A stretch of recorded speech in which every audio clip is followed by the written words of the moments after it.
বয়স মাত্র ৩ বছর ৩ মাস। দাবা খেলায় আনুষ্ঠানিকভাবে হাতেখড়ি হয়েছে মাস দুয়েক হলো, কিন্তু তাতে কি কৈখালীর অনিশ সরকার এখনই রীতিমতো দাবাড়ু। ছোট হাতের এবিসিডি লেখা অনিশ শিখে ফেলেছে একদিনে। তবে এ থেকে এইচ এর পরের অক্ষরগুলো আপাতত অপ্রয়োজনীয় মনে হয় তার, কারণ দাবার ৬৪ ঘরে যে ওরা নেই। বাবাকে দেখে দাবার প্রতি আগ্রহ অনিশের, আর সেখান থেকেই এই বয়সে ভর্তি হওয়া ডিডিডিবিসিএতে চেস ফর ইউথের সব থেকে ক্ষুদে সদস্য ইনি। কিন্তু আন্ডার 6 বিভাগে নিজের থেকে বড় খেলোয়াড়দের হারাচ্ছে অবলীলায়। তবে দাবা নিয়ে প্রশ্ন করলে উত্তর নয়, বরং উত্তর দেওয়ার এই যন্ত্রটাই আগ্রহের বিষয় হয়ে যায় অনিশের কাছে।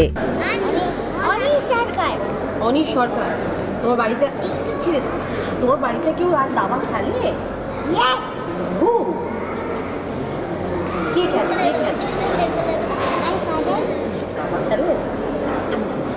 সেন্ট জেমসের নার্সারির ছাত্র অনিশ। দাবা খেলা শুরু হয়েছে স্কুলের পাঠ শুরু হওয়ার আগে থেকেই।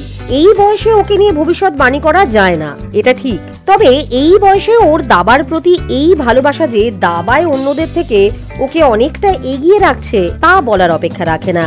সঙ্গে নিঃসন্দেহে স্বপ্ন দেখাচ্ছে বাংলার দাবা মহলকে।